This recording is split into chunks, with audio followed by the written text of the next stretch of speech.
Welcome everyone. I want to go over a few things in this edition of Grapevine and kind of answer some questions that have been coming our way. And first I'd like to start off with, living in the city limits versus having a Gravid address. And we get this a lot, especially anytime we do a tree giveaway or trash cleanup.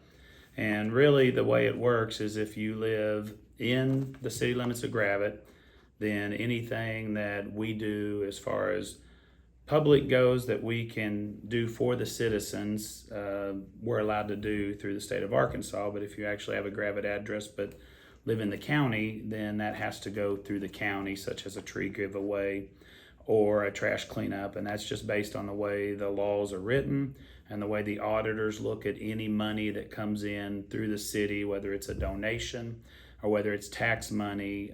We have rules on how that has to be used.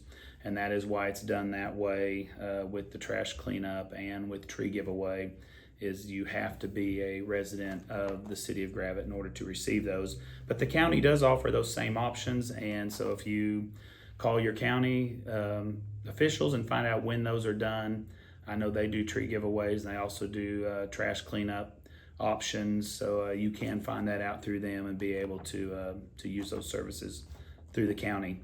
A lot of questions about the new food truck that was approved and our food truck park that was approved, and that's on Akron and 59 Highway. Preliminarily, that was approved for 5 trucks. That's all they have the parking for right now, is up to 5 and bathroom 4. And so they're starting that. I think there's 1 truck there now. And they showed an option to do more than that, but they have to find a way to have parking for more. So as of now, the max they'll be able to have in there, I believe, is 5 trucks that they can have. But it's a neat addition to Gravette, and hopefully you guys are enjoying it. And as they're getting more and more and moving that direction. And of course, people ask, well, can restaurants handle that? We've actually seen an increase in the first 3 weeks of the bypass opening of about 2,200 cars a day. We believe that's gone up even more than that over the months as the bypass has gotten busier and as more GPS devices have started rerouting people from Siloam through Gravette, which saves them about 24.5 miles to come up through Gravette and over to the bypass versus going on 412 to Springdale and hitting I-49 north. So that's why we're seeing the increase, and I believe it will stay that way because it will always be shorter to cut up this way.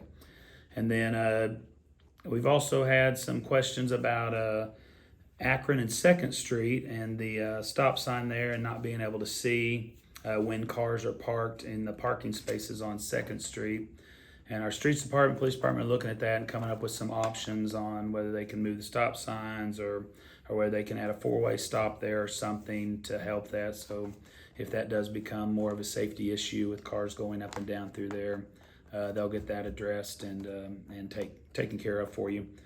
And then last but not least, just want to make sure you guys are aware this week that we're under a heightened weather alert for several days this week. So just keep a close eye on the news and to make sure everyone stays safe. And you guys have a good week. Take care.